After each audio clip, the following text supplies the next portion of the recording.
fake energy becomes real energy. Hey everybody, welcome to Combo. This is a YouTube drawing show where I, Nathaniel Osollo, get the chance to draw with cool artists that lend their time to me.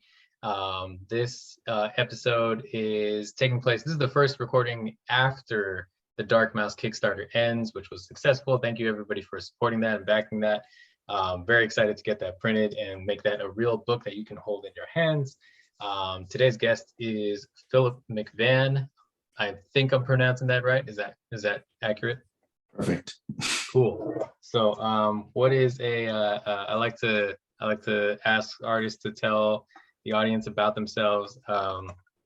Actually, before we get into that, this serves two purposes, like kind of already mentioned. Number one, it helps me in no particular order. It helps me promote what I'm working on, helps the other artists promote whatever they're working on. And it also selfishly allows me to meet other people, get to know them, all that good stuff. And when whenever I have calls like this with people that we haven't really had one-on-one time before, like you and I have not, I like to ask, what is the elevator pitch for you as an artist? What is the elevator pitch for Phil? Do you prefer Phil or Philip? Either way is fine. I'm Okay. not super particular. So tell me and everybody watching about yourself. Okay, so I am an artist. I live in New Mexico. During the day, I work in make educational games and animations for kids and adults with the Department of Agriculture, which is a weird tag to add at the end of I make games and animations. And then, by night I draw monsters, So it's I'd say my work is a good way to kind of encapsulate it is candy coated zombies melting all over each other. I'd say that's a kind of perfect synopsis of your work, and you have a real handle on what your strengths are and what you do. You've been doing this for a minute, or you're super prolific, or both. Like, I'm looking at your website, people can't see this, but this is a super sharp communication of like what you do, what you can do, man. How long have you been designing games for designing games in general, but also interestingly, like you said, for the Department of Agriculture? So I've been with them for about I work for a place called Innovative Media, and that's through New Mexico State University, which is also through the Department of Agriculture. Okay. I've been with them for about 10 years. Oh, wow. So yeah, so it's it surprises me every time I say it too. But yeah, so it's primarily educational content. We do stuff for kids, we do stuff for adults. It's kind of a wide age range. It's all grant based, so it kind of just depends on what the grant's for. Sure. So a lot of it ends up being food safety because it's the Department of Agriculture. So I just kind of learned basically you just don't ever eat anything. Everything's bad. That's fascinating. What and you said you do, I think you said it, but also your website has like animation and games. How much of like the game programming and animation do you do as opposed to the illustration, design, graphics? So it's kind of it's a smaller department. And so there's only a few of us, so we all kind of wear a lot of hats. So I don't do any programming, but I do game design, I do instructional design, I do concept art, I do illustration, graphic design, I do sound design, and animation. I think that covers everything, I think. It's kind of a lot. That is a lot of hats. What program do you guys use for animation? Is that like, are you animating stuff in Photoshop? Is it, I don't imagine, I know very little about animation. I'm pretry sure you're not using Flash. Aha. So we don't use Flash, we use Animate, which is Flash, just under a different name. So one of the things that we used to build in Flash, because one of the nice things about Flash is that it kind of is all encompassing. So you get like you can do really robust things in Flash or in Animate that would translate well. So because a lot of our games are like browser based, so we have to worry about the amount of memory that a browser allocates to this game. So Flash worked really nice, but as time has moved on, we've moved over to Unity. And there's some HTML5 stuff too for like our interactives and things. But for the animations that we do, we still primarily animate in Animate, or at least I do. Okay. For the kind of work that we do, we're not doing a lot of hand-drawn animation because it is a smaller group. It's grant-based, it's educational, so we kind of have to find something that'll kind of fit the different budgets for all these different projects. Of course. So Animate is kind of has a nice set of tools, and it's ease of use. And also we do one thing that's a little different is that we do a lot of iterative design. So like some of the content that we're getting it from researchers, and it can actually like change mid project. They're like, oh, well, we found something new, or we've tested this and it doesn't work. So we do a lot of like kind of rapid prototyping for our scripts and our animations and everything like that. So like I'll do storyboards, I'll write a script and I'll do storyboards, and then I'll do like an animatic, and then they'll be like, oh, this is wrong. This isn't what we wanted. We've changed our minds, or we have some research or some feedback that is inaccurate or something. Sure. We can make change. So then we'll just kind of, sometimes, hopefully we can kind of just move those pieces around. Other times we just end up, it's like, very rarely do we start fresh, but we can kind of go back to the drawing board and like make a lot of significant changes. So Animate's good for that. Okay. And you're saying Animate, that's Adobe Animate? Yeah. Which is basically what Flash is rebranded as. Gotcha. So they've added a lot more features and things like that too, but it's essentially Flash. But we don't use it for game design. It's just mainly we use it for animation. And we also use After Effects too for animation. Sure. I'm more comfortable with Animate because I'm old enough to have used it enough to be like, that's what we used to use back in the day. So. That's so funny. Cool. Okay, that's super fascinating to me. Yeah, like when I first signed up for the Adobe Creative Suite a few years ago, like literally like 3, maybe 4. I like, they have that really good deal where you get the whole suite for the first year for like X number. I don't remember. It's like $20, but like $25. I don't remember. But like when you do that, you get to pick and choose the programs that live on your machine. And like I was like, oh yeah, I want to use Animate. I want to use Final Cut. And then like I was using everything I had learned to use in high school, but like I never got around to Animate. And then like the plan changed and all that, and I was like, oh man, I still want to go back and mess with that at some point. So okay, cool. It's nice to know that it's would you say that there's a big learning curve to like getting into it? Yeah, that's actually one of the nice things is that I don't really think there's a big learning curve. When I've used other animation programs, like, and it also, of course, I know Animate, so I'm like, oh, it's the easiest one. But it is pretty, like whenever we have new people come in, it's always kind of like the same thing. Like they come in, they go, oh, well, what do you use? Do you animate with Photoshop, or are you using like, Toon Boom or something like that? Where like we use Animate, and everyone's like, what? Why do you? And then, after a few weeks, they realize like, well, the reason why we use it is because it's easy enough to pick up. Sure. With any of these programs, there's like a million things you can do, and you're always learning, but it is fairly easy to kind of just dive right in. So that's one of the nice things about it. Nice. So it's super, super versatile. Cool. All right. Well, thanks for taking the time again today, man. I'm sorry for being so late. Not a problem. So normally what we do is we'll decide, depends on like who I'm working with, but sometimes we decide ahead of time what we're gonna draw. A lot of times we don't. We do it ad hoc. We kind of just make it up as we go. I'd be really interested to, just because of the way that you draw with your melty zombie colorfulness, I'd be really interested to see like your take on like the word combo, if that's cool. Unless did you have like your heart set on drawing anything while we hang out? No, I was honestly just hoping that you weren't going to ask me to be like, oh, could you draw like a perfect human face? and then all the illusion I've created with my art will just come crashing down. That's so funny. That's so funny. That's one of the things with that, that drawing group on the Ink and Drink, which if everybody's watching, you can drink Long Beach, Discord, great stuff. Drawing every Wednesday night. It's a lot of fun, collaborative. It's a lot like this, just there's more people. Or I was talking about how all the stuff they draw is like everything that I'm like, oh please, don't make me draw that. Like It's funny. Um, yeah, would you say like everything that they draw? I would say that there's a fair amount of like other melty zombie people there. yeah, I mean, I would say like it's probably primarily like Irwin.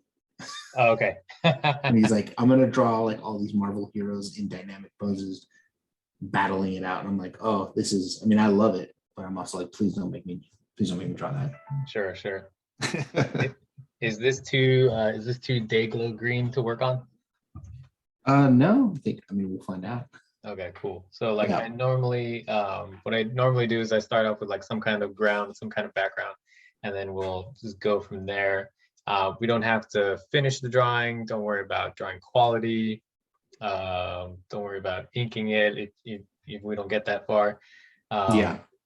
Um, I just kind of want to fill the space with the word combo. If you want, and something I also try and encourage is that we're both going to be drawing in the same place. I know that in the Ink and Drink online drawing meetups, we normally have like our own cordoned off little sections. But in these calls, in these combo sessions, I try and make the drawings as combined as possible. So combo. So like we're gonna combine efforts here. So maybe we switch off on letters. Like I'll start the C and then you finish, or vice versa. Or like I'll get if you get to a point on one of the other letters, then you can say like, "Hey Nate, jump in," and then like I'll start working on that one. If stuff overlaps on my drawing, that's totally fine. If it overlaps on yours, that let me know if that's an issue. But frankly, in my mind, the more it overlaps and becomes, the more it looks like one artist did this, the more successful it'll be. Oh yeah, yeah. Well, I mean, if you want, I mean, we can each do just, you can start with C. I'll start working on O, see what happens. Let's do it. I like it. Bring in a couple more layers, play with.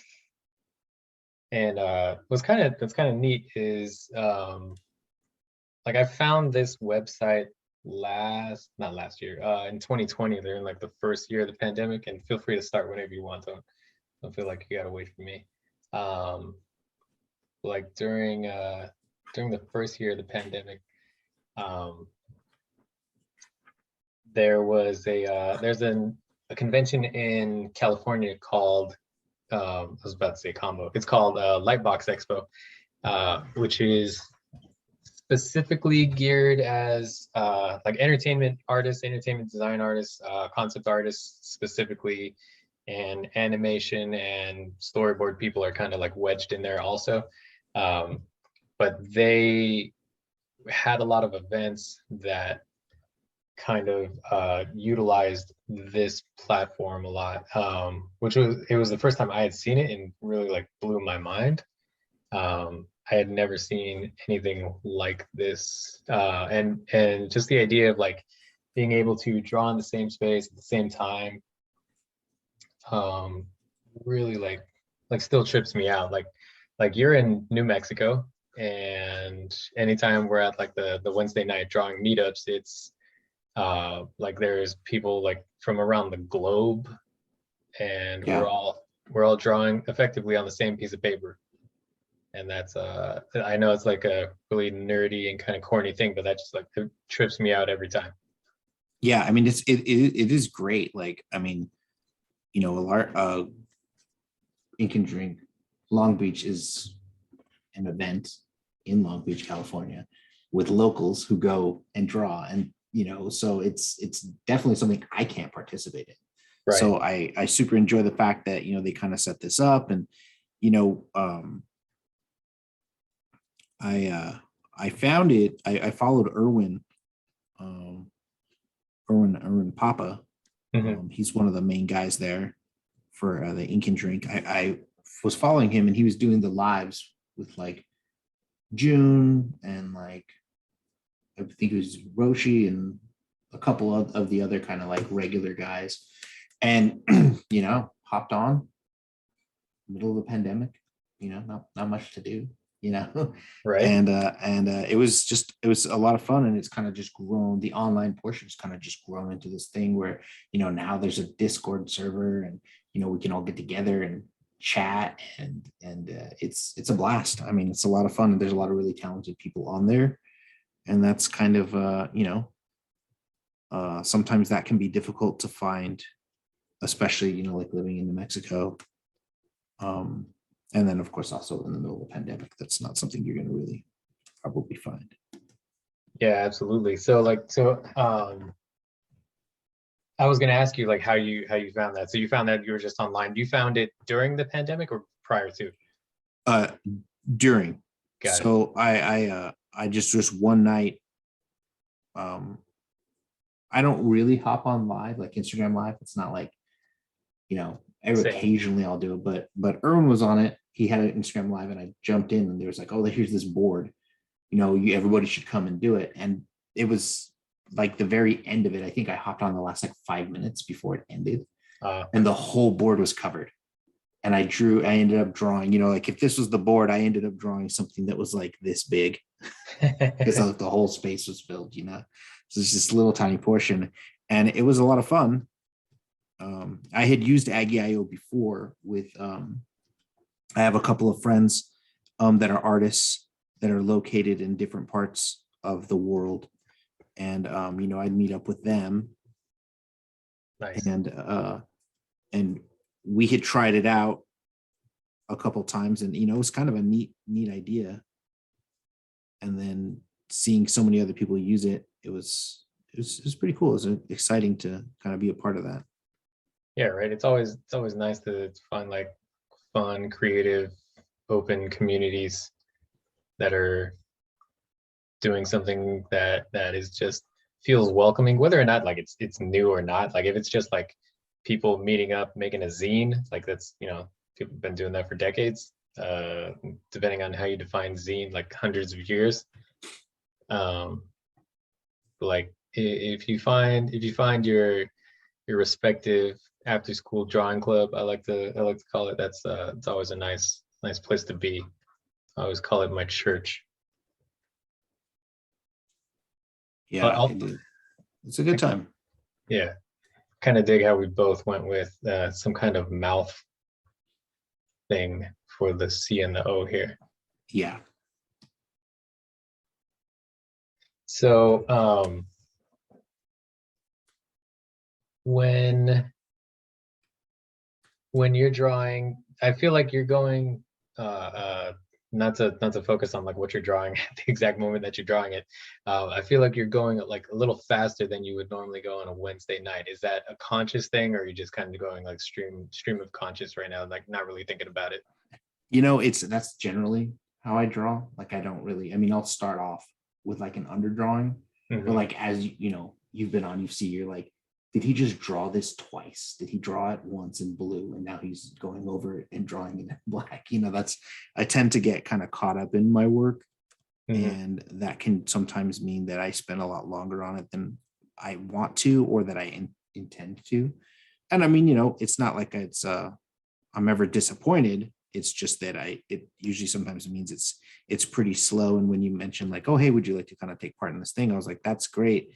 I just have to make sure that like, if this is going to be around an hour, that like I actually get something done. Yeah. Well, again, no pressure. If get it done, cool. If not, that's okay too.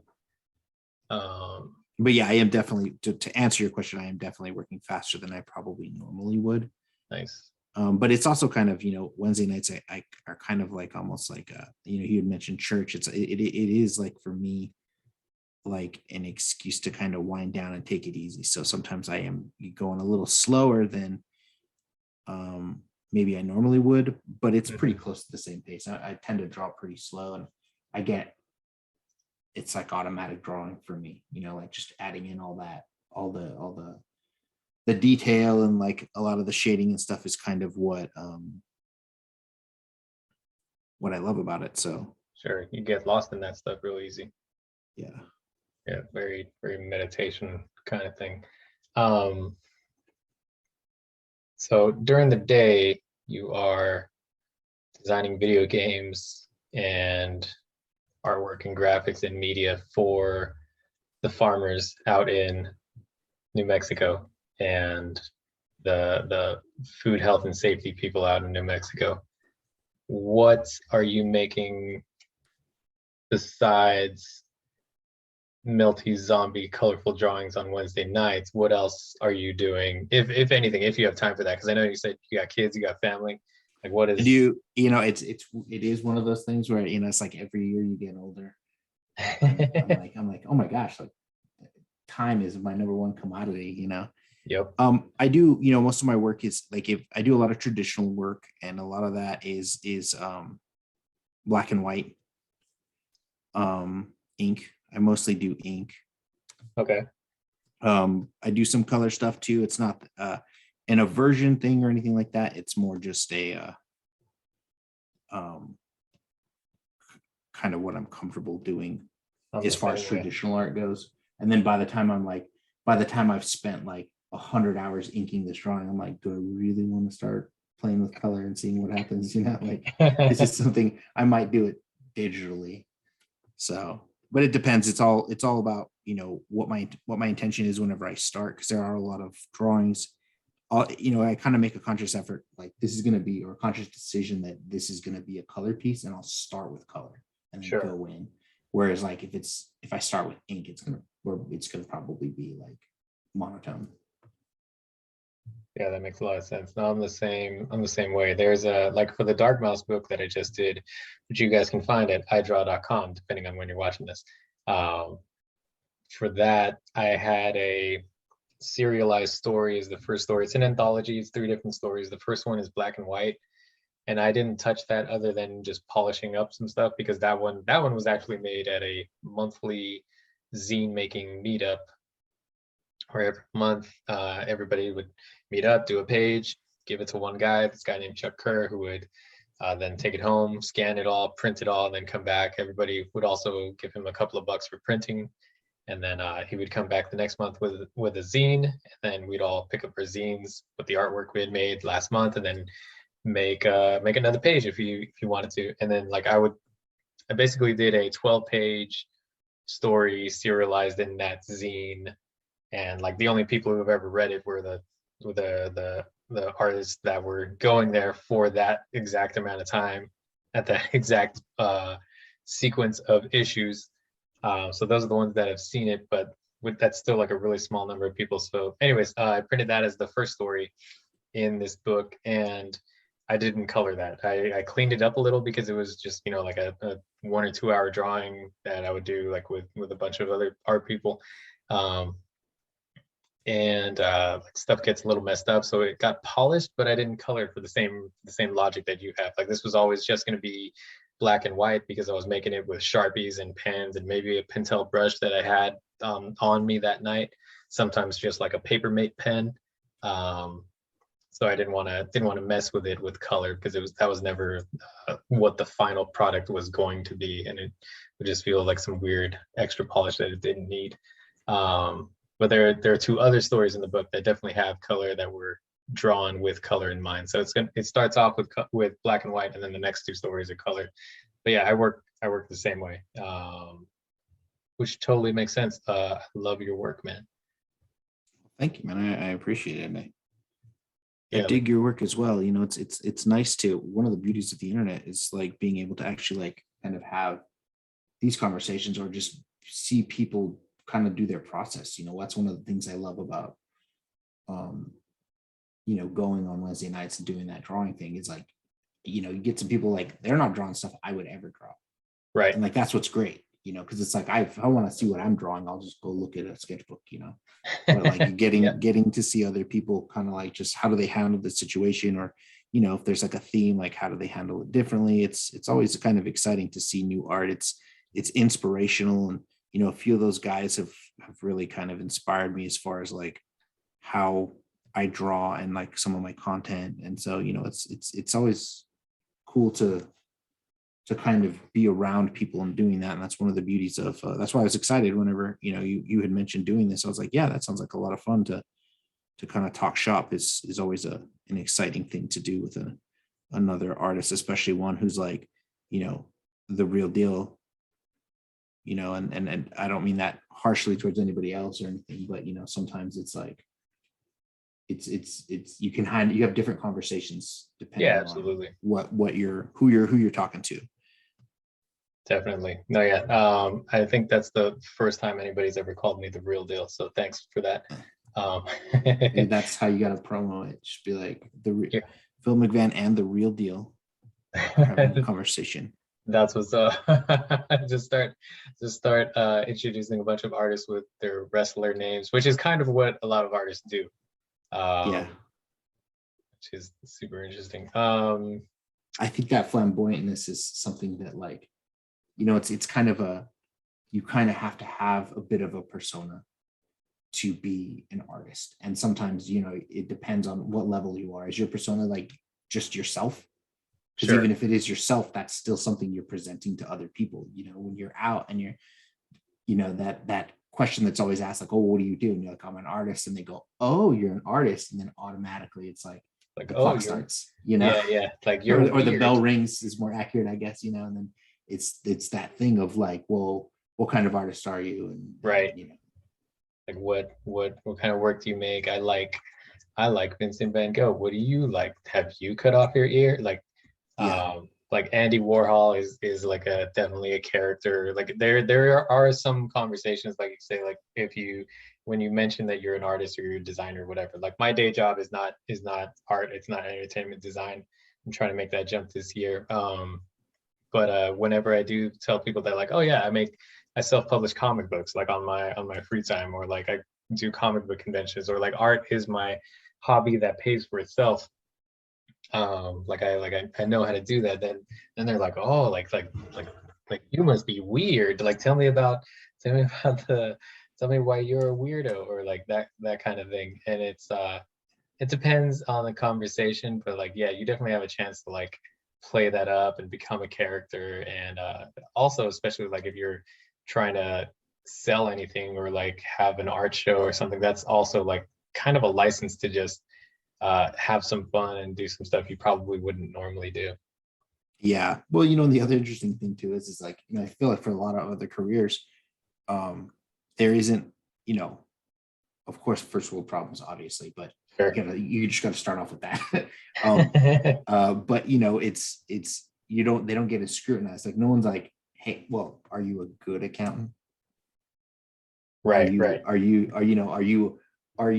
a good manager? I mean, obviously, yes, to a degree, those questions are always asked for any profession, but like people don't just normally call you out on that whenever for like other positions that I've worked in the past, no one's been like, but are you any good at it? Yeah. And I feel like with art, that's definitely something that can kind of pop up like right away, is like, and then it is, I think, and I think the wrestling analogy is good because it's like, then you got to put on a show. Yep. Yep. And so it's definitely something that does happen. And, personas are definitely, they appeal because, I mean, if you're a creative person, that's kind of something that you're like, oh yeah, I could get behind that. That sounds like a lot of fun, Absolutely. Like, can I make comic books and be the Ziggy Stardust of comic books? Let's do this shit. Yeah. Yeah, it's like anything entertainment related or anything like in the arts, I feel like you're gonna have that always with some people. Like they meet you, they come into your house or wherever you are, like, oh, you're an artist, can you draw something real quick? Oh, you're a comedian, can you tell me a joke? Oh, you play guitar, do you have a guitar with you, can you play something? Like, yeah, like it's not there's everybody's got their own struggles, but there are people out there who are just like, oh, you're a monkey, dance monkey, let me see. Yeah. And then they just expect you to perform. You should draw my tattoo. Yeah, that's like I think the numero uno, or like hey, I've always wanted to make some shirts. Like, yeah, I bet you have, man. Like yeah, it sounds like you want me to make your shirts. Right, exactly. That's this is a longer conversation than you're anticipating, and I don't think you're ready to look at my my invoice or my spreadsheet. Yeah. But the upside to that too is that sometimes that can lead to, it's kind of one of those weird things where it's like, ideally you want it to lead to something positive, which, sometimes it does. And that's always great. Yeah, Unfortunately, absolutely. there are a lot of times where it doesn't, it's like, Yeah, yeah. so, We're putting kind of like a negative spin on that. It's been a while since I've had that specific conversation, but I remember those conversations vividly. well, yeah, it is one of those things where, I'm usually a fairly positive person. That's, at least that's what people tell me, is that like I'm generally in a good mood about most things, and it is something that's definitely like, even if it doesn't wear you down, you're kind of like, it's almost like being a musician and one, they always say they hate their greatest hits, Yeah. but like, it's almost like being a musician and your greatest hit, like you never liked it from the beginning. Like you hated writing it. You didn't want to write it. You hated writing it. You thought it was dumb. And then it's just, that's the big thing, Yep.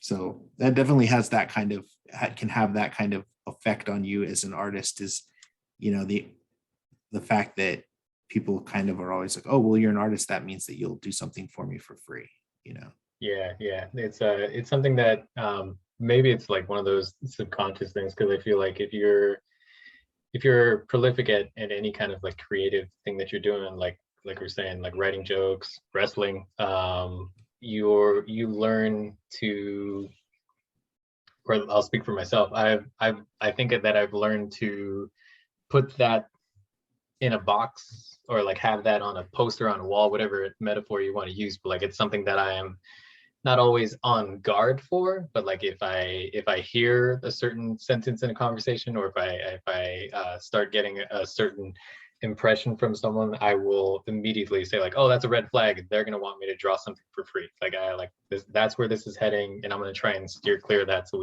this remains like a positive conversation. And like sometimes that like involves like teaching people, and like saying like oh yeah, and I like you throw out that like, yeah, I only work for like a budget or anything like that, but that it's something that you learn to dance with as you get older, hopefully. And you can have like positive relationships and interactions with everybody. Yeah, you're right. I mean, it's kind of, you can choose to be positive, which is usually what I choose to do. And so, Sure. you sometimes, for me, like, I think maybe because I do that, sometimes I find myself in these situations where like I'm just laughing. Like a few, maybe like 6 months ago, these people, I got contacted and offered a job, and they were like, well, we really like your work, and we're like a clothing company, and we want to do a new line, and we want to know, if you'll do the art for it. Like we want to do t-shirts, we're going to do jackets. It's like a whole brand line, and we Sure. want it to be focused on your art. And I was like, sure. I was like, oh, always interested in a job, and it sounded like a lot of fun. And, I kind of looked them up, and like, they were like a legit business, and they have, they're making a new lifestyle brand, and they kind of have already have successful work. So I was fairly excited about it. And, and then you start asking questions, and then they're like, oh, we want you to do it for free. Oh snap. And I'm like, well, if you're kind of making like boutique, your plan is to make boutique clothing, and you're going to sell these shirts for like $400 a piece, and the shirt Yeah. is literally my art, like, I'm not going to do it for $50. Right. And Right. I didn't get angry or anything. I was just like, oh, I'm sorry, that's just no. Yeah. Like I can't basically do it for free. Yeah. I remember writing those angry emails years ago, and like now it's a much more cool-headed response. So just like, oh yeah, it's not for me, guys. Sorry. It's Yeah, good luck. Look, I'm sure you'll be successful somehow, but I'm not the guy. Thanks yeah. for reaching out. I appreciate it. Glad you like my stuff. Now it's a lot more. What I've found, my experience is that like in the past, like, I don't know, 8-ish years, now it's just ghosting. Just get ghosted. They're like, well, what do you think? And then like they just never reply. You Yeah. send them. So Yeah, it it is happens. what it is. Yeah, there's always people out there looking for a deal, and they don't.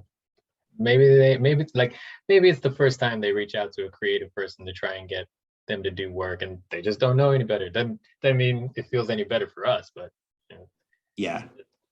they Well, and just I didn't think as know. you get older, when you're younger, that kind of time that you're willing to commit to something is definitely a lot higher. Like you're like, oh, this sounds exciting, and so I'm willing to explore this because I'm Sure. intrigued by what it could become, or what its potential, or whether it'll be fun to do, or and I think that's just something that as at least as I get older, it's like that sounds like fun, but I need to allocate that time. It needs to be something that is beneficial to me. Right, right. Yeah, absolutely. It's been a real life changer to learn to set boundaries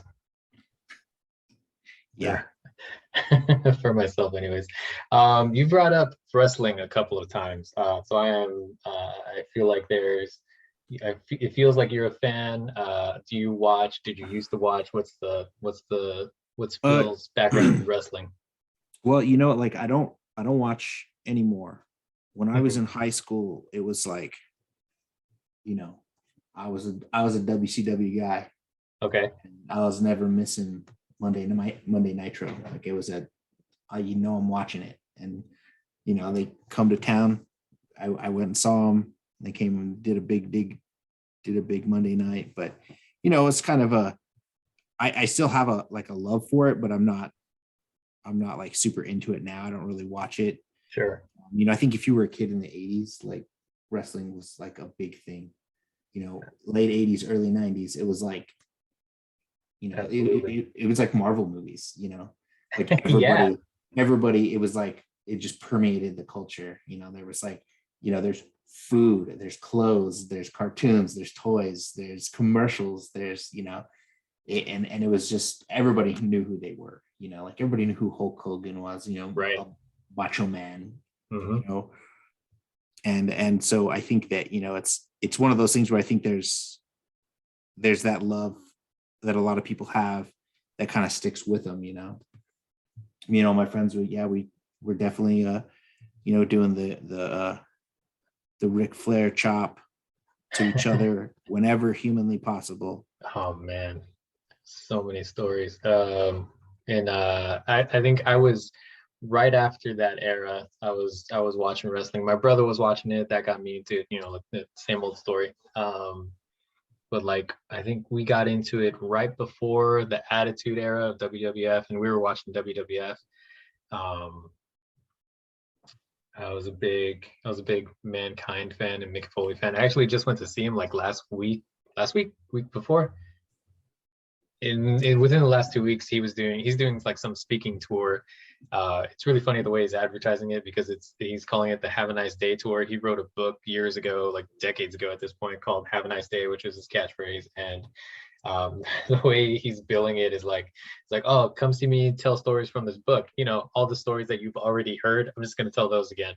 And Yeah. like I totally paid my money. Went to see him at a comedy club, and like he had this other wrestler, Dolph Ziggler, open up for him, who's like a more contemporary guy. But yeah, I was watching that back in the day.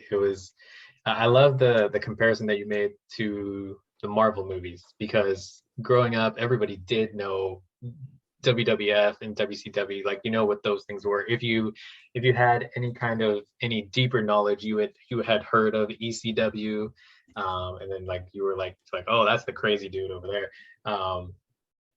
And today it's Marvel movies, but it's just kind of interesting to me that it's also like a three-letter thing, like it's the MCU, like that's what everybody's all about. Like, oh, who would win in a fight, Spider-Man or Batman? Like it's like, oh, like back in the day it was Hulk Hogan or like whoever was in the WWF. Yeah, it's like either you're Roddy Piper, Yeah, there you go. whoever's the bad guy at the moment. Yeah, Right. it is funny because I think it's a lot of,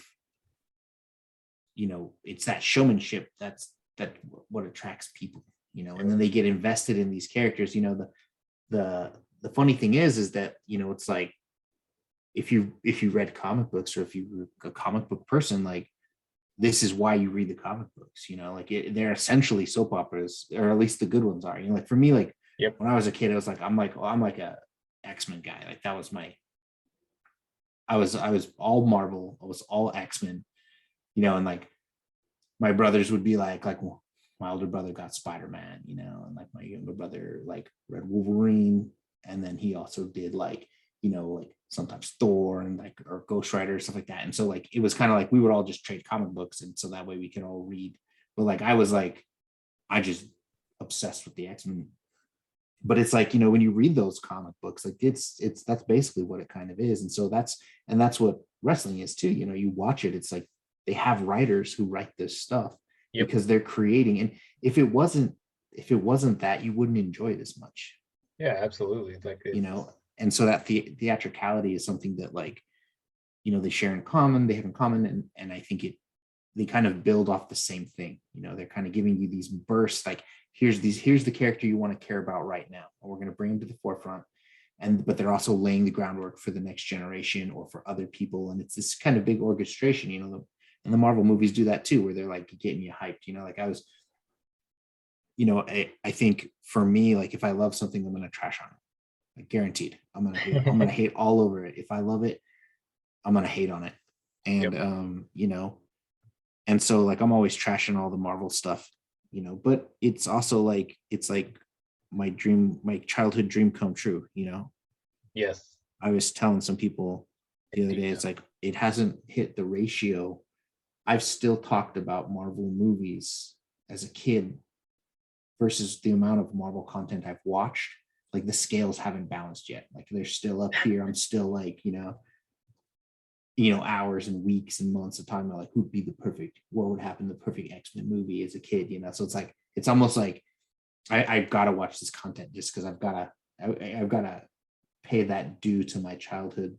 Yeah. My childhood self. Like, dude, you would, if I could talk to myself as a child and I was like, oh, I didn't catch the last two movies, my inner child would be like, what is wrong with you? Why would you, you know? Your inner child would be like, there was two movies. Yeah, right. Exactly. Yeah. And I was kind of hating on the What Ifs show. I don't know if you've checked that out. I did. Like, I was super pumped for What If, because like the whole point is like these self-contained stories and they just go hog wild with some crazy idea, you know. Yep. That's the beauty. And then I started watching it and I was like, oh, here we go. They're going to connect it all. And all of this, the whole What If series is just a build up to really help you understand what the multiverse was before they hit you with Spider-Man and then hit you with Doctor Strange, you know, because they're like, we've got to explain what the multiverse is to people. Like, you know, because if you read comic books, you know, and certain other, you know, genres or fandoms or whatever, you're used to that stuff. But like the multiverse is not exactly like the most palatable kind of concept to throw in like these Marvel movies, you know. Yeah, there's definitely a learning curve, like to throw back to wrestling. Like if you had The Rock leave the business and then come back later and he said like, oh, I'm The Rock but from a different timeline, that would, like, I don't know how much buy-in you would get from the crowd on that. Like that's you got to teach the Marvel movie audience a little bit, just like the public in general. Like you said, if you're not watching a lot of sci-fi, if you're not already familiar with that kind of like dueling timelines kind of story or kind of theme, it might be a little too much, or it might be just not I think you said palatable, or it's there's definitely sometimes a learning curve. Like when the Matrix first came out, I was like, I didn't get it. I had to watch it twice, and I was like, you know, I was a lot younger, but like still, like it took me a second. And then like even like in the second watching, my dad, like while the movie was going, he's like everybody's asleep, like he was trying to explain it to me. Then I was like, oh, I get it now. And then like that blew my mind. But like that's like, you know, The Matrix is a super popular movie. It changed a lot of the storytelling we were watching and consuming at the time. But like there's still like a large part of the just people in general that don't buy into that or just aren't a fan of that and won't don't automatically believe that, like, you know, everything's just like a running simulation, or can get behind that idea rather. Yeah, it's too tough of a pill to swallow. Exactly. Like it might be a control thing or whatever, but like, yeah, not everybody's going to get on board. I'm trying to get into some inking on here and see how fast I can get through this. Again, if you got to go, let me know. That's cool. But no, I'm good for now. Okay, cool. Yeah, I mean, I love that stuff like the Matrix. Like, you know, it's like you when someone's really pushing it, even if it's like a commercial version of a push, you know, like I love it. Like, you know, it's this weird thing in comic books and like the MCU and the DC universe and all that stuff. You know, it's like it's an interesting kind of idea of like this idea of people hating on gatekeepers, like, oh, they're all a bunch of gatekeepers. And like I get the idea behind, but I kind of get both sides because like as a person who read comic books as since I was a little kid, it's like, well, you know, you have this thing that's yours Mhm. that you know, in all honesty, you know, if you read comic books in the 90s as a kid, like you know, even when at its height, its popularity, you're still getting made fun of for doing it. It was still not a cool Absolutely. thing to do, you know. And so it kind of becomes this like place where you go to like, you know, protect yourself. You know, you get lost in the comic books if you know you're getting grief for it, if you're kind of a nerd kind of kid, you know, an old school nerd, that wasn't like a badge of honor. You know, that was like, Yeah, yeah. you know, It was, and yeah, it's definitely escapism in there. Go on. yeah, yeah. And so, you know, it's where you escape to. And so these people were reading comic books, you know, for like 30, 20, 40, 50 years or whatever. And then suddenly all the people who used to make fun of you for reading comic books are like, I'm a big nerd and I love comic books. And so like I get that, I kind of get where a lot of people could have that anger, you know, of like, Sure. well, you're not a real fan, you know, because then they see like, okay, well, now the comic books are changing to match the movies. And like all this investment of time that I've put into comic books is like, it's all gone. You know, like now it's just getting changed for the whims of people who didn't read the comic books. And so like, you know, I have a certain amount of sympathy for those people, but you know, for me, I don't kind of view it that way. I'm excited for people who've never read a comic book to be willing to pick up a comic book and read it, Same. because that just means that like that's just the quickest way for you to get what you want, which is better comic books, more comic books that are like pushing those boundaries. You know, every time there's like a weird, every time like, you know, like Inception or like The Matrix or a movie like that that's kind of like pushing those boundaries and is a huge success, that just means it's going to be that much easier for people to make that content in the Yep. future. And so I'm all for it. You know, it's like if you've never read a comic book, like, you know, go for it. Like, who cares if you just watch the movies? Who cares? It's its own thing, you know. Yep. There's absolutely nothing wrong with that. It just means that I might get the kind of content I want later, you know. So I'm kind of all for that. Yeah. But you know, I do sympathize with people who maybe feel like something that was their escape is like no longer theirs to escape to. You know, I can see that. I think that it's definitely not how you should be looking at it though. Yeah, agreed. It's for some people it might be hard to let go. I was I don't do it often, but I absolutely um, got into a Twitter debate. I'll call it. I don't want to say it's an argument. Well, although I guess an argument isn't inherently a bad thing. But I was definitely like telling somebody who was saying that like, oh yeah, Christopher Nolan and Zack Snyder made objectively the best DC movies in the past 10 years, and like these other movies that like what's his name, James Gunn is making, they're just not good. And I was like, I don't know, man, like a million different people who saw the Suicide Squad might disagree with you. Like it's not for you, and that's okay. And Yeah. like we went back and forth a little bit, but like eventually he just stopped replying to me because I think it was clear that neither one of us was gonna leave our camp. But yeah, there's definitely those people out there that are not okay letting go of the things that they feel like they have ownership over. And that can be for anything. That could be comic books. That could be like fans of wrestling who got upset when The Rock left and he went to make movies. And like, oh, he's Hollywood now, and like now he wants to come back because like he goes back I don't know if he still does, but he used to go back every couple of years. Anytime there was a movie coming out and it was good promotion for both camps, for Hollywood and for the WWE at that point. Yeah. And like you said, I get it. It's not for me though. Um, Yeah, that's how I feel about. I always joke that that's CBS television. It's like it's a great product. They make great content, but like it's not for me. Right. And there's nothing wrong with that. Like if everybody was making stuff just for me, there'd be a lot of people that would be real sad. They would never make anything. I Yeah. haven't seen it yet, but I really think I'm gonna enjoy shoot, what's that movie? Everything Everywhere All at Once. Oh yeah. Have you seen that? I haven't seen it. I am excited to see it though. Yeah, same. It's like seeing Michelle Yao. Hope I'm saying that right. Just like seeing her act in like 80 different roles and throwing in some martial arts. Like I could get down with that. Like that movie it's a multiverse movie. Would that exist without the Marvel movies? Maybe. Would it have as much popularity as it does right now? Probably not. Yeah, exactly. That's it's definitely whether consciously or not, I would say that thing's probably riding some coattails right now. Yeah, and that's if anything, I tell people like worst case scenario is like unnecessary to get what we all really do want. Yep.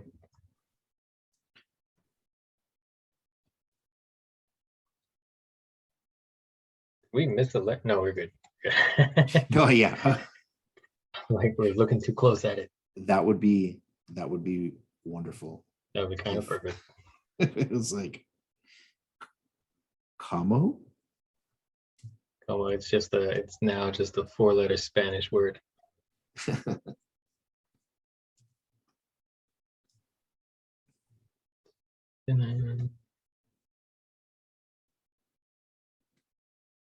yeah, so you were an X-Men fan. You were probably watching the animated show religiously. Is that Oh fair to yeah. say?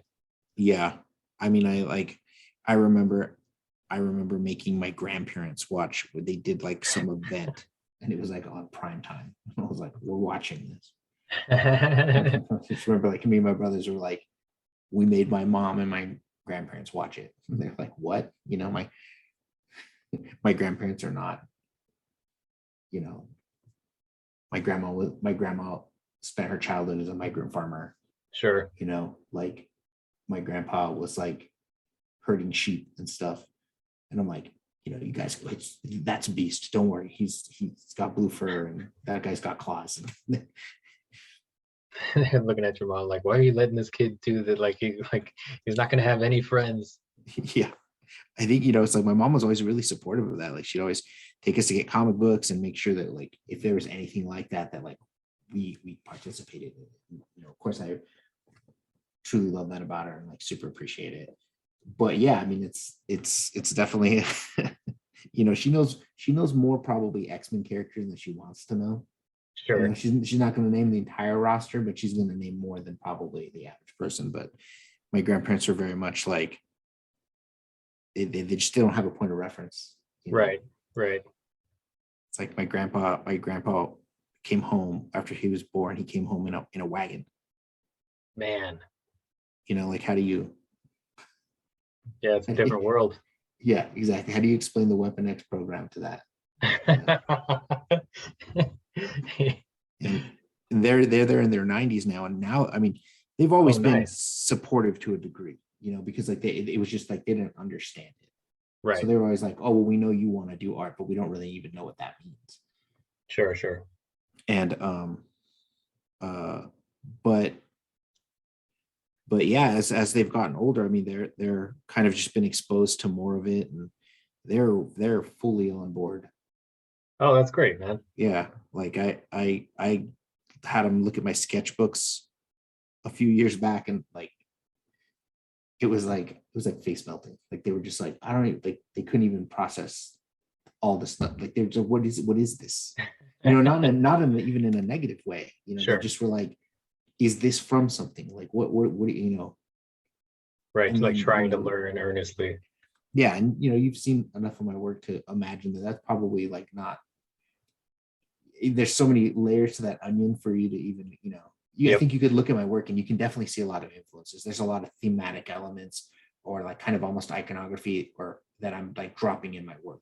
And a lot of it is like my influences, what I kind of experience. There's some, there's some art elements. There's obviously like comic books and like anime and art, and there's some religious elements in there too, because of just, that like it's the drawings are kind of autobiographical in a way, Yeah, in how can they that, not like, be? yeah. And a lot of my work is kind of just like this amalgamation of like all these different areas of interest that I have, like there's a lot, there's a lot of like naturalistic elements in my work that like I kind of bring in, that I really that appeal to me. Like I love drawing fungi and stuff like that, and you can kind of see some of those elements just getting dropped in my work throughout. And but yeah, so I mean, it's definitely unpeeling that onion to explain to my grandparents what I'm drawing. It Sure. was, that they were very supportive, and they were like, we just don't like, they were just like, what does it mean? Yeah, they're just like, it's not for us. Yeah, exactly. As a kid, it was always like, what, you could draw a picture of Jesus. Yeah, How about a drawing of Jesus? I don't think you could be an artist. I don't think you could grow up an artist in a Hispanic household without being asked to draw Jesus at least 10,000 times. that's really funny. My household was not so religious, so I didn't get that a lot there. I definitely had some people ask me at some point, and I definitely drew him because like we would go to church occasionally. We did the sacraments. We had our baptisms and first communion and confirmation. Oh man, I love the Robotech. That what this headpiece is over here on the beat? Yeah, definitely some mech stuff in there. Nice. I mean, it's pretty obvious that I love that stuff. Right. Um, tell me about New Mexico. Have you always been there? Did you move, leave, come back? Is that where you were born? I was born in Colorado, but I pretty much lived my entire life in New Mexico. Okay. And it's great. I love it. It's beautiful. It's not full of people. I mean, Yep. there definitely is the payoff of like some things that people probably might take advantage of if they were living in a bigger area. Like I live pretty close to El Paso, Texas, Oh, sure. and Juarez. Yeah, my dad was But born there. yeah, and so I live in New Mexico on the border, and I mean I love it. It's nice. It's like I go outside and all I see is sky. Cool. It's a great place. You kind of drive, if you're willing to do a half day's drive in New Mexico, you can find yourself in like the high plains, you can find yourself in a forest, you can find yourself in like a desert, and it's kind of got a little bit of everything, or in the mountains, and so it's pretty great. My family's here. My mom's side of the family has been in New Mexico for like since it was a place that people could go to, if that makes sense. Like Yeah. they came with when Santa Fe was like founded, and it's that's like one of the oldest places in the United States. So like it's definitely like my mom has this tome that is our family tree Sure. that's linked back through the church, and so it's kind of like I live my whole life here. This is like where my family is, um and yeah, it's great. I enjoy it. I mean, there are some downsides to it, like I mentioned, but overall I like living here, and it's great weather. I don't have to worry about like hurricanes and Sure. earthquakes and like all the states around have all these crazy problems, but like New Mexico for the most part is pretty tame when it comes to that stuff. Oh, good. Is it New Mexico or is it Arizona right now that there are like wildfires? New Mexico. So I mean, that is definitely something. The Sure. wildfires. We got them in California too. Yeah, and New Mexico's been, it just kind of came off this like 50-year drought, if I remember Wow. correctly. It's been crazy drought or whatever. But might not be 50 years. hopefully no one's gonna watch and then spam YouTube with like, he's an idiot, he doesn't know about the weather Yeah, yeah. patterns. Millions of people are gonna watch Yeah. this. Um, uh, but yeah, and then it's just right back at it. Man. Yeah, my grandparents live in northeastern New Mexico, and they have a little ranch it's been in my family for like a long time. I think it's like I might be the fifth generation, if I remember correctly. Oh wow. And it's just like, oh, it's dry, don't do anything crazy. Right, right. Don't play with fireworks. So it's definitely something like, yeah, the fireworks have definitely, it's like definitely something I grew up with, was like, yeah, don't do that. That's true. I'm gonna switch gears a little bit here. So you've been doing design and animation and just like wearing a million hats for the Department of Agriculture for past 10 years, you said. Have you done or do you have plans on doing like anything? Well, you must have. You said you got approached by a company that wanted to do T-shirts. What are like some fun projects that you've done in the past that like are really memorable, that you're like, oh, that was a good time. If I could do that again, like I would do that one again or that one again. Like, what have you done? Comics? Have you done shirts? Like, I imagine definitely you've done shirts. Yeah, yeah. I did a few years. Well, I guess it's been quite a bit since then, but um uh me and some friends had a little business. It eventually fizzled out, but it was like, prints and shirts and things like that. And I've done some kind of like little stuff like that. It's Mhm. mostly just really like my own artwork.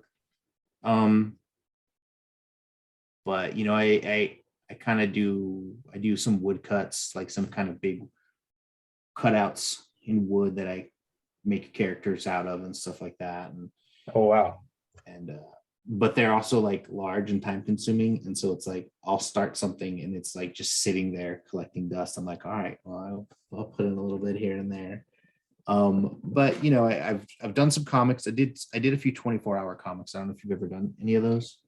Oh, I've been invited to do it, but even though I don't sleep much, my logic is always like, nah, I enjoy sleep. I'll do something next time. And then Yeah, I just never end up going. But you've done it a couple times?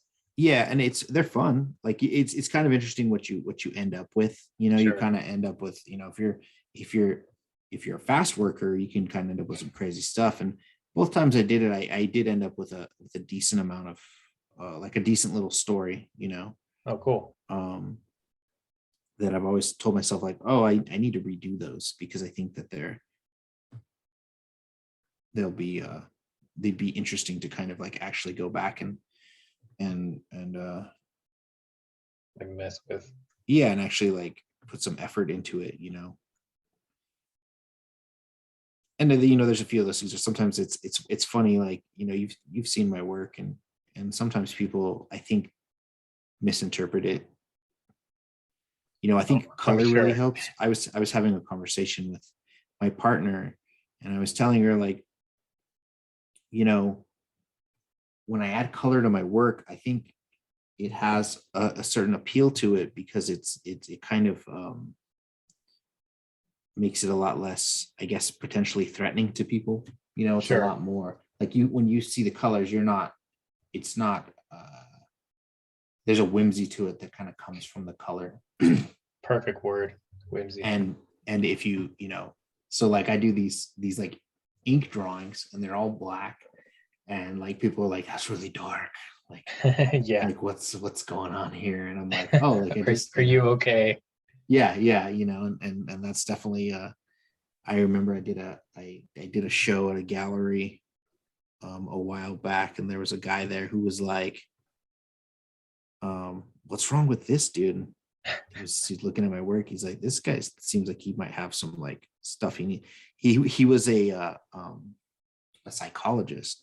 And Fascinating. he's like, I should give this guy my card. He didn't know I was like right there. You know, and it's I and I'm love like, that. he's like, what's wrong with this guy? And I was like, oh, there's nothing wrong with me. And I'm not projecting some kind of like dark issues I have. It's more just, what's the stuff I like to draw. It's fun, and nothing I draw I feel is offensive really.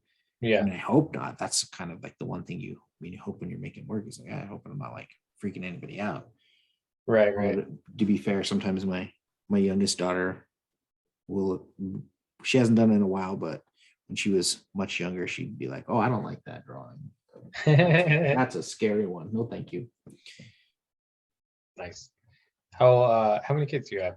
I have two daughters. One is turning 10, and the other one is 7. Congrats. So they're at the fun age. Yeah. Well, I mean, it's all been fun so far. Do you have kids? You have a child, don't you? No, no, no. I have a No. nephew.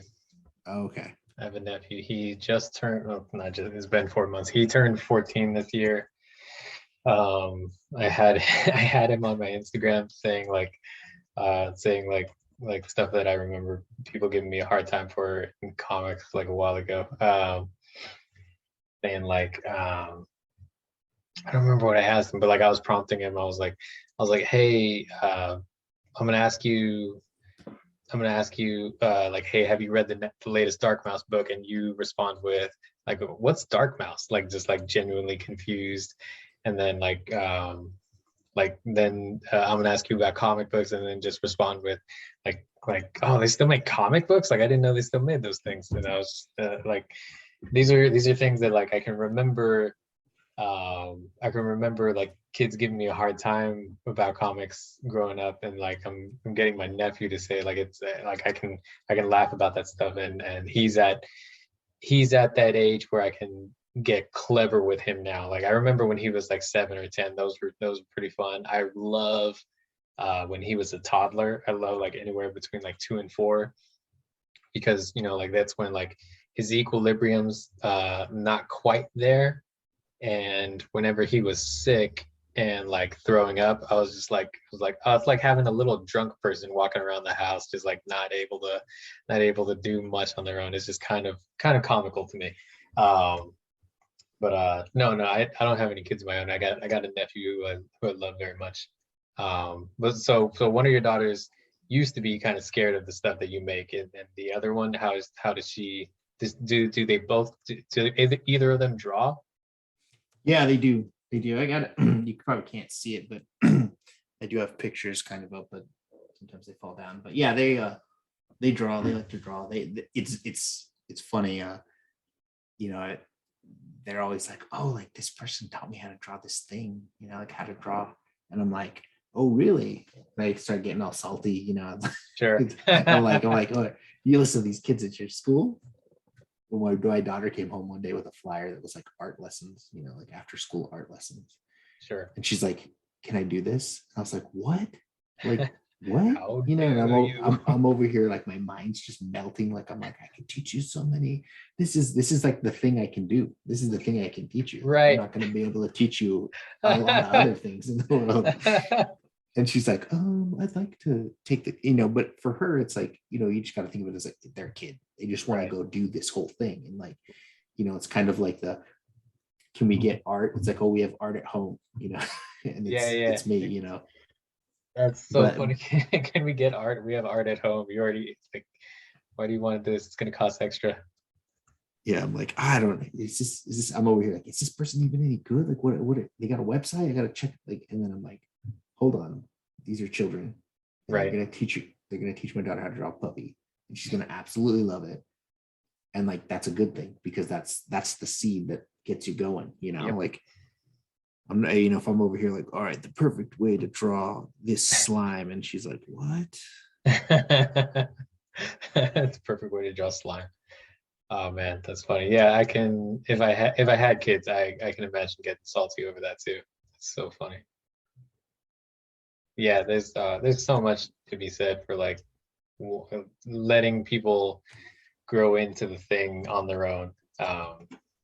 Because it might not happen if it gets like pushed on them, or presented to them in any other way. Sometimes they gotta have that entry point on their own. Yeah, definitely. I think for art especially, because like I'm doing it because it's fun, Right. like, so if you're not having fun doing it because someone's like, being critical of like what your skill set is, it's like, well, what's the point? Yeah, exactly. The worst thing you can kind of do is chase someone away. Well, of course, also the hard thing too is that like sometimes people need a little bit of a, like a little tough love conversation, and sometimes that can be hard on people. Yeah, I absolutely. sometimes I'll help out with the community college in my area with like portfolio reviews. Oh, cool. And like, um the thing is like I don't know what your background is, but I went to art school. Hmm. I went to art school at an agricultural college, so take what you will from that, but Yeah, I went to art school at a commuter school. It's I think the biggest exports from my college were criminal justice and psychology. yeah. Yeah. Anyways, go on. And so uh it's one of those things where it's like, oh man, I completely spaced. What were we just talking about? You got to Um, prompt me here. we're talking about people getting Oh into yeah, stuff okay, on there their you go. own, and There you you're go. at the community college. Yeah, so that's my old man showing what, when.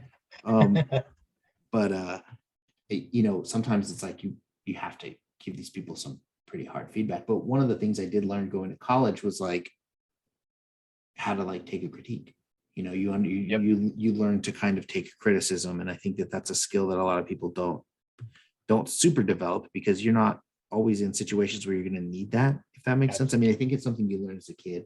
You have to go to school, you have to kind of have those social interactions, and you learn that stuff. But as you get older, you can kind of insulate yourself to where that's not something you ever have to kind of deal with, Yep. unless you're getting an art degree, and then you literally got people just tearing your work apart on a weekly basis. And so Yeah. I always try, for me, I was like, well, there's a difference between, being cruel and giving good feedback. But, so for some students, it's like, well, this is a little harsh, but like, you have to think about what you're going to do with the work that you create.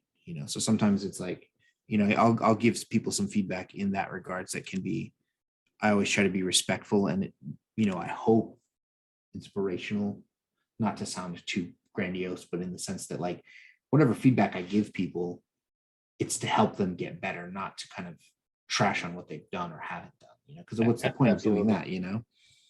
And so sometimes I've had to, I get it would be a lot of people. I mean, I think that making comics is so big right now that that's what a lot of people want to do. They either want to make comic books or they want to like be an animator. Yep. And so it's kind of like, well, the biggest thing I tell people is like, well, you got to work on your sequential art. Like that's super important. Like if you don't have sequential art, it's going to be a lot harder for you to tell some of these stories. And I say that knowing full well my sequential art is not great. So it's almost kind of like, I'm like, oh, hey, look, I can tell you what what you need to work on, because it's what I need to work on too. Yeah, there's some validity in that, contrary to what some people might think. Yeah. And so, it's kind of one of those things where, it's like, well, you need to work on sequential art, not necessarily in the, every picture of Wolverine has to be perfectly the same, but like you have to tell a story, and you're Yep. not telling a story with this work. I feel like now it's become more and more acceptable to kind of, that line is, I don't want to say it's lowering, because that's a negative connotation, and I don't mean it in a negative. Maybe it's just shifting Changing. to the side, where Sure. it's like sometimes it's like there's stories out there that are story driven, and the art is almost an afterthought, and that's okay. And there's stories that are art driven, and the story is almost an afterthought, and that's okay too. And anything in between those two is perfectly fine, as long as you're being clear that that's what you're doing. Yeah. Like it doesn't matter what you're doing, as long as like you're working towards a goal, and if that goal has to be understood by someone, which is that's a hard thing to do in any medium, but in art, it is kind of difficult because it's like, well, this is what I want to do. How do Yeah. I find that sweet spot of what I want to do being what people want from me? Oh, that's a really interesting way to put it. I've never thought about it exactly like that. How do I make the thing I want to do the thing that people want from me? That's great. Do you have that shirt yet? No. All right, I'm gonna go make that shirt. Dibs. There you go. Just kidding. Um, nice. But yeah, it is, it's definitely something that can be, it can be hard sometimes. I mean, like on Instagram, I'll post something that I'm like, I'm loving this drawing. This is like, it's perfect. Like I feel really good about it. I'm not being, I tend to overanalyze my work. And so like, I'll be like hating, I'm like, this drawing is ruined. It's absolutely ruined. You see that bottom corner, see how the thing tilts to the left, ruined, and my partner, she's really supportive. And she's like, no one's going to notice that. They're going to look at the big picture. Only you see that mistake. You're over here looking at a million little minuscule mistakes that you've made in your work. And people are looking at a whole piece. They're not going to notice that. They don't even know it's a mistake because Yep. Unless you're there telling them, And, but I'll put stuff on Instagram and I'm feeling really good about it. And it gets a couple of likes. And then I put like something that I'm like, nah, I don't know if about this. And it's like, that gets a gajillion likes and people are commenting, this is incredible. And Yeah. I mean, I'm still happy about it, but it's always like, I'm like, wait, what? Right. Like, what did I do that time? I wasn't even thinking about it that hard. Yeah. Right before the pandemic happened, I was in a group show and I did, I think 9 pieces for this group show. It was kind of like was a smaller group of people, but you could have a lot of work in the show. And I did 9 pieces. And the 9th piece, I was like, I ruined it. I hate it. This is no good. I don't want I don't want to put it in, and I'm like, but I mean, I already did it. I might as well, but Sure. I don't even know if it's worth framing, And then at the show, like somebody bought it like right away. That's amazing. And then like 5 people tried to buy it later in the evening. Amazing. So, and that was the only piece I sold. Congrats. I was like, oh man, I mean, I'm happy about it, but what? Right. But I think that's just a great example of like how as an artist you can let yourself kind of be your own worst enemy. Yeah, absolutely. It's 100% possible. It happens so much out there. It's already 8:50 and I'm not sure. It's the same time in New Mexico, right? Are you guys on mountain time? Yeah, we're on mountain time, so it's 10. Damn. Okay. But I mean, look, here's the deal. I'm having fun, but I also know that you kind of keep it down to a certain kind of time frame. So yeah, I'm down to stay as long as you want. It's totally up to you though.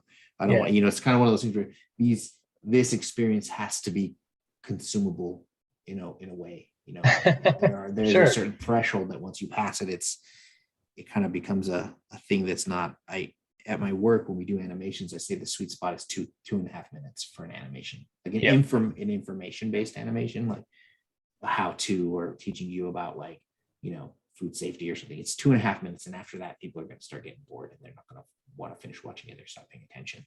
So like, I understand that also applies to other things too, that aren't just, food safety videos. Yeah. No, I don't know what the sweet spot is for these. I'm mostly just trying to have fun with these. I think that I'm pretty sure the sweet spot for this might be somewhere around like 10 minutes. I think like for the next series of these videos that I'm gonna be doing, because I know I want to do this again, and these are like nice, thoughtful conversations. Like I've loved getting to know you, man. And if I'm ever in New Mexico, I'm gonna hit you up. Please do.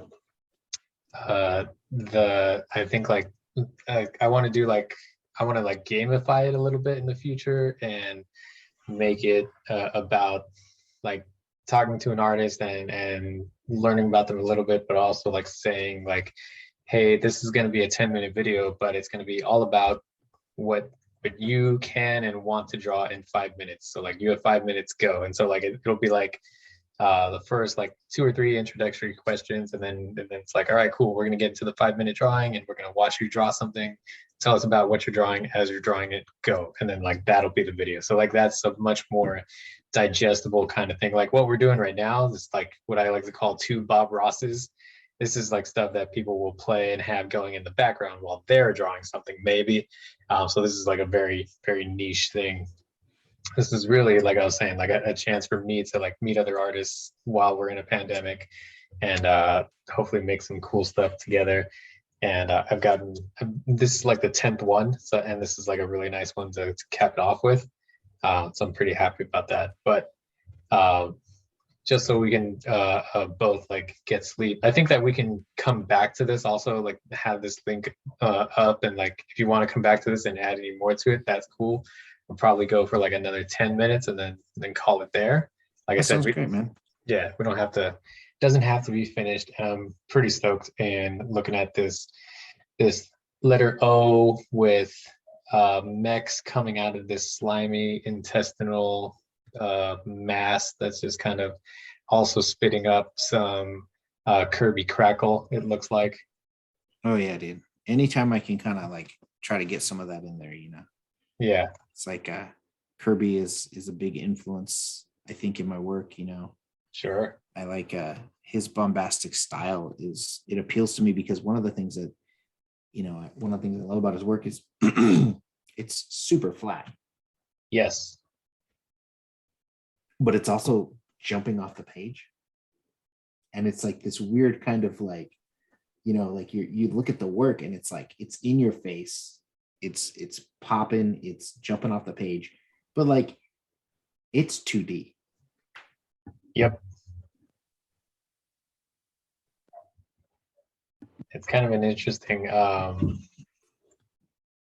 any this reminds me of something you said earlier about the Marvel movies. If I think of it, I'll come back to it. But like any kind of comic book artist for so much of my life, before a certain time, before a certain era, I like lumped into a box in my subconscious. Like they're like all these guys are from the before times, and all that really matters now is like, Todd McFarlane, Rob Liefeld, any of the image guys. Like that was like all I was looking Yeah. at, because like I was at that age, and that was how I understood the world.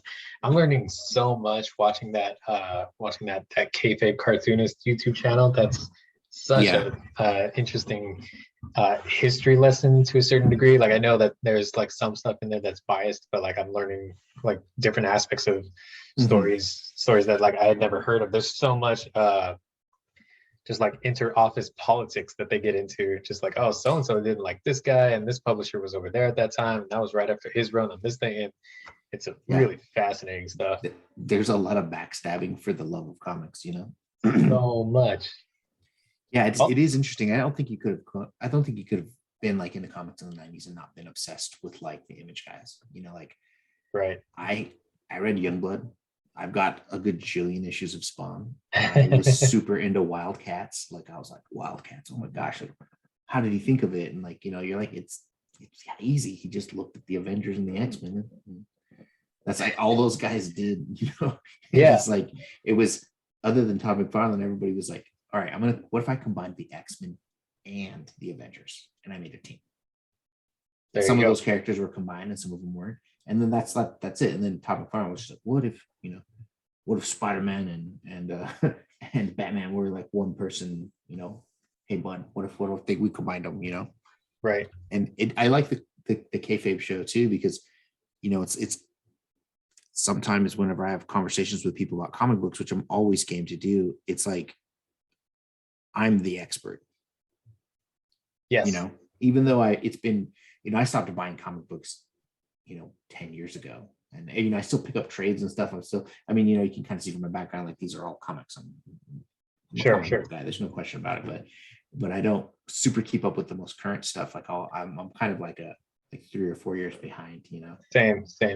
And like, so the thing about that's nice about the kayfabe guys is that like they're the experts. Like I'm over here being like, what? Huh? Who? Yep. And you do appreciate some of these people that maybe you might not have appreciated as much when you were a kid. But also, I think it's like this kind of idea of like, I tell my kids about it all the time. And of course, it just sounds like old man yells at cloud, Um, Yes. but really what it is like, when I was a kid, I might have had a couple of Jack Kirby comic books that were reprints. Right. And they were like holy grails because like I couldn't just go. You mean with comic books, yeah, you can go to you can go check the boxes and stuff, but like where I lived, there weren't the comic book shops didn't sell back issues. They just sold current stuff. Oh And so wow. like, so for me, in Las Cruces, New Mexico, and like the late 80s, early 90s, and I think for kids everywhere, it's like if you didn't get it or do it then, like if you didn't watch the new episode of Ninja Turtles, your friends were going to tell you about it at school, and that's it. Yep. In your hope, your dream of dreams, maybe at some point in the future they might play it again, maybe, and you might catch it on that day. Yep. But if you didn't see it, you didn't, like my kids, it's like they have a toy they love and it breaks. It's like, well, I could probably track it down on eBay, or if it's still newish on Amazon or something, I can find it. But like that wasn't a thing you could do when we were kids. It was like you were lucky if you had it, and if it broke, it was like that's it. Yep. And Like and maybe you could fix it. His knee is never gonna bend because we're gonna glue it together now, but it still have his leg. yeah, That's don't be rough with it either. right. Yeah, and I think a lot of comic book artists were like that too for me. So it's like it's funny. One of the aspects of my work that I have kind of figured out over time is that like a lot of this stuff is like my idea of what something is. So Yep. like I'd watch, if I was lucky enough to catch something on TV as a kid, and I'd watch as much of it as I could. Or if I was able to scrimp and save and maybe buy the VHS for like, if it even came out. I mean, that was kind of like a whole thing with anime back in the day, was like, you know, we couldn't afford to buy these $50 VHSs with 3 episodes. Yep. Like that Yep. wasn't a thing you could do. You could go look at them at the store, like at Suncoast Video, and that's what we had here. We go look at the back. Man, what happened in that episode? It was wild. Remember going to places and just looking at the back of the packaging, just saying like, man, if I could buy this thing. Yeah, and now it's what happens, for at least for me, is that like it kind of has taken on this like mythical kind of quality, and like I've almost built it up so much in my mind that like if when I go and I see it, it's not what I thought it was going to be. Yep. And so sometimes, so there's a lot of elements like that in my work of like, this is what I think it is. And then you kind of get that weird thing of, it's like, well, now that I have access to it, do I want to go and see what it really is, or do I want to enjoy the memory of what it was? Like what I built up in my head, is that more important than what it actually is? Sure. And so there's a lot of those kind of elements are in my work of like, oh, like this is like a half remembered thing that I watched that stuck with me and pops up in my art. And then I'll talk to people and I'm like, oh yeah, that was a big influence. And they're like, oh, did you watch the whole series? I'm like, no. It's like I caught like 6 episodes because I knew someone who had a VHS copy. Right. And like that's all I ever saw. And so I'm like a big fan, but like, have I read all of it? Have I seen all of it? Maybe not. But is that necessary to go do now? Right. Yeah. Like I just recently, and I think I said this at like one of the Wednesday meetups, like I went back and watched all the Bruce Timm Batman the Animated Series, Superman, and Batman Beyond, and they were, they're not all gems, but there's a lot of good cartoons in there, and I had no idea when I was a kid, because when you missed an episode, you missed an episode. I had no idea how many running storylines like lasted throughout seasons or throughout like the whole show sometimes in some of those series. Um, like the whole idea of like in the Superman show, like I didn't know that Lois and Superman ever kissed, but like they do it in the last episode of that series, and uh, uh, like there's all kinds of like other storylines that like will bleed into the Batman Beyond show, because like they got to like really have some fun there, because they were basically writing fan fiction about Yeah. a future Batman which didn't exist at that point. And like I remember hearing about that and being curmudgeonly as a kid, just thinking like future Batman, that's dumb. And then like as soon as it came out, I was just like, oh yeah, I'm on board. This is amazing. Yeah, that was I love that show. I was all about it. But I get what you're saying. I mean, it's crazy. So I got my kids Thundercats. Nice. My daughters were like for a few years super into Thundercats. And so I bought the first two seasons on DVD. Uh-huh. And like I hadn't seen like what 60-70% of those episodes. Like it was Sure. all new to me.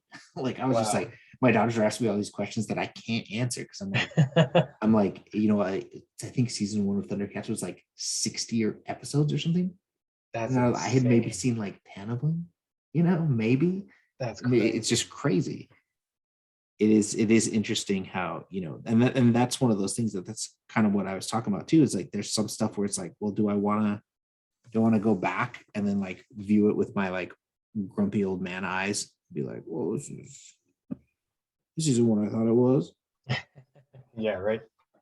But it is funny because I just, I have some younger people that I work with, and occasionally we'll talk about interests and stuff. And like, I, they're like, oh, I read all that series. And I'm just like, you don't even like when you say that, like, you just say it like it's nothing. That's, you know, Yeah. that's hundreds and maybe even thousands of dollars worth of comic books that you're just like, oh, I read it online. You're like, Yep. what? I didn't even.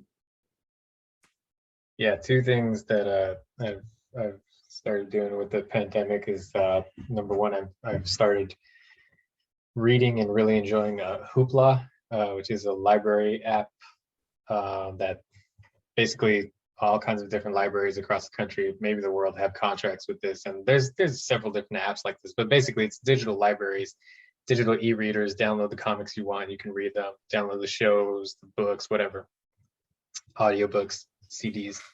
And I've been reading a lot of comics that way. I read the full run of The Boys before watching season one of The Boys, and they're not super different, but different enough to make me go, "Whoa! I can't believe they did that in the show." Like that's pretty nuts. Have you seen or read either of those? I haven't read, but I did watch The Boys. Okay, yeah, I think I finished season one, and it didn't hook me enough to get to season two. I will watch it eventually, but I haven't. The other thing that I'm watching right now is The Sopranos, and we're on. They did that thing back then that they do so much today, where they split the last season into two different seasons. So it's like season 6A and season 6B. Oh yeah, that's the worst. Yeah, and I Part think one. yeah, exactly. Here's Harry Potter 7 Part 1. Um, but like watching that, like every time we turn on a new episode, I'm trying to think back, like I'm listening to the references that they're making, like between season one and the last season, like 9/11 happened, so they're making references to like Homeland Security and things like that, and just like, oh yeah, we can't ship in all those, I don't remember, Vespas, and we're not going to be able to chop shop those because the security at the dock is so tight because of terrorists, this and that. um so it's interesting to like watch this show that takes, like how many hundreds of people to make a TV show, and I'm like barreling through this thing that was its own pop culture phenomenon pretty quickly. Like I want to say we started watching like maybe 2 months ago. Man, like we're doing like more or less an episode a day, and we're almost done with it. And I'm just like, man, these like you see like the characters grow up so quickly, and like you think about like where some of the characters are now. Like, have you seen The Sopranos? Yeah, yeah. I watched it a long time ago. It is crazy. I mean, it's insane how quickly you can consume media. Yeah. Like and it's especially that stuff that like you maybe had a taste of back when you were younger, and then you go back and you're like, what little piece you had was such a small portion of this larger piece, and you're like, Yep. of this, this puzzle gets put together in front of you, and you're like, this is almost like not what I thought it was at all, or Right. it's so much better than what I was thinking it was, like I thought it was all about this. And it's like, no, that's just that season, Yeah, yeah. It's super interesting. And then to see they had that Super Bowl commercial with the character who plays Meadow, Tony Soprano's daughter, like she's driving the truck, and the commercial was basically the opening sequence for that show, which was a really cool nostalgia callback. Um, but yeah, it's nuts to try and like consume that stuff and watch it like that super fast. I'm tempted to just hang out until you finish inking this B. Okay, well, I will go quickly. Cool, no It's pressure. funny. I don't know if this happens to you with Aggie.io, but sometimes it lags. I don't know if Sure. and it's pretty rare for me. I think I have pretty decent internet. That was a kind of a running joke for a while at Ink and Drink, was that like I had my internet was so much better than everyone else's. Um, but sometimes when it lags, it's like I'm so not used to it that it's like it kind of messes with me. Yeah, absolutely. Same. Sometimes Photoshop does that, and I can't stand it. I'm Yeah. just like, man, what am I paying for this for? And but also like I have to like look at that and think like, oh, like I was doing myself such a disservice by not having proper Photoshop for so many years.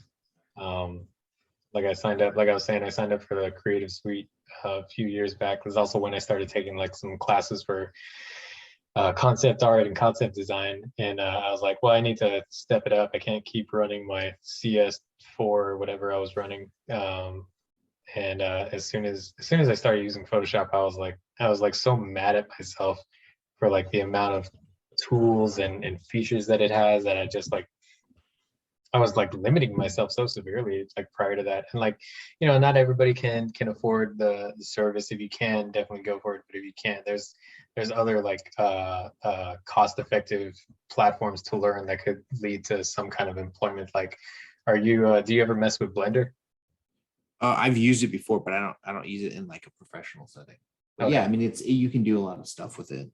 Yeah, you can do all kinds of like 3D design stuff, and the software is free. You can download it one day and then just start using it, and you don't need to pay for anything other than, there's still barriers like you need the computer, you need the internet service, but um, it's not like Photoshop. And then like there's also like the free version of Photoshop. Are you familiar with GIMP? No, I'm familiar with it, but I've never used it. Same, yeah, and it's like I haven't used it. I know that it's out there, but also I've seen like the logo that they use, which is like this weird, ugly cigarette that's smoking. I don't like. I Yeah, gotta look it up. like I'm judging you for your Yeah, mascot.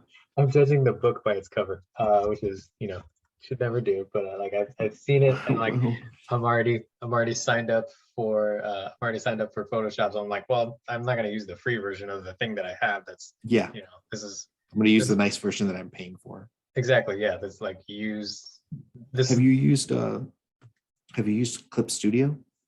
No, but I hear that one's pretty great too. It's pretty great, and they every year, a couple times a year, they put it on sale, and you can scoop it up for like $12 or $15 or $20. Oh, nice. And it's especially for comic book makers.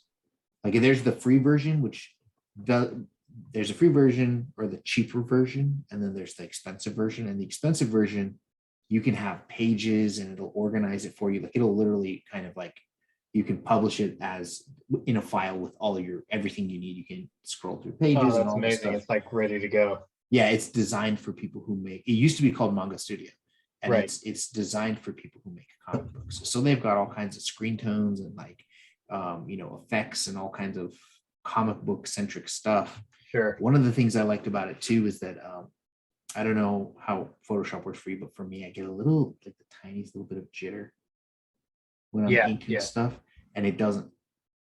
You don't get that. Now there are trade-offs because I mean Photoshop is like Photoshop. Right. But like, if you're doing a lot of like inking, that wiggle starts to drive you crazy. And Sure. then and then they don't really have it doesn't really have that problem, which is kind of neat. But that might be something to check out over anybody watching. If you're looking for something, you just wait till the right time of year, and it's pretty cheap. Yeah. Yeah, I've heard about it. I've seen it get mentioned, and it's something that I do want to mess with at some point. Um, yeah, maybe for one of the next books, I'm gonna I'll take a swing at it. Yeah, it's always good to find something that works well that like doesn't cost a fortune because art is not necessarily the big bucks. Yeah, right. There's you can like all those people that told me that I would make a lot of money at art when I was growing up didn't know what they were talking about. Yeah,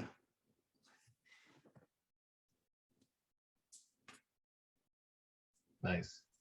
it's Um, definitely that self-motivation thing is definitely something that can either make or break you. yeah, absolutely. Speaking of self motivation and things that you're working on, or things that might make or break you. At the beginning of this, you said that you didn't have too much on your docket that you wanted to promote. Is there anything that you'll be working on in the future that you know of that you want to talk about or that you can talk about? I am doing there's a little fanzine that I'm working on with some of the guys from Ink and Drink. Oh, I don't know cool. how much I can say about it. I don't know if it's like a secret or not, but it's a fun little thing that I'll probably wait till the last minute and then like pull my hair out the entire time I'm doing it. And then when I'm done, I'll go, I'm glad I did it. Good. But that's something. And then it's I'm kind of like revamping my website right now, and I'll be putting up like art and like some more stuff because right now it's more just kind of a snapshot of my work as opposed to like kind of almost a storefront, which is what it will eventually look like. Oh, okay. So Okay. that should be coming later this year. I'm working on a bunch of new stuff, and hopefully we'll go from there. Nice. Yeah, man. This is do you have you like made in the past like art books of your work in the past? No, I'm real bad. I'm actually working on that right now. Oh, I'm awesome. making some sketchbooks. I'm gonna be I'm kind of going through my work right now and figuring out what I want to do. I'm actually thinking about just making well, not thinking, but planning on making just an ink and drink sketchbook of all the stuff I've drawn in ink and drink Great. because there's some fun little people in there. Yeah, man, that work is so fun. Which is why I reached out to you. It's because like I really gravitate towards it.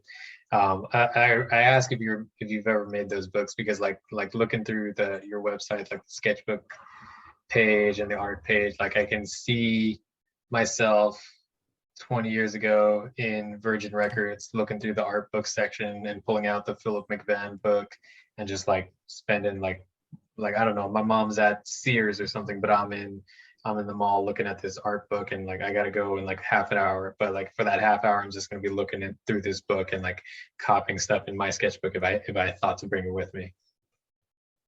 Yeah, isn't that? I mean, that's a thing. That's a thing that just I don't even know if it happens anymore. Right? Like you get But we'll I just look it appreciate up the on YouTube. compliment. The comment. I appreciate it. That's a confidence booster right there. Cool. Yeah, man. Yeah, you do killer stuff. You're good at and also used to have extremely long locks. Oh yeah, yeah. That's always I always forget that picture's a few years old. I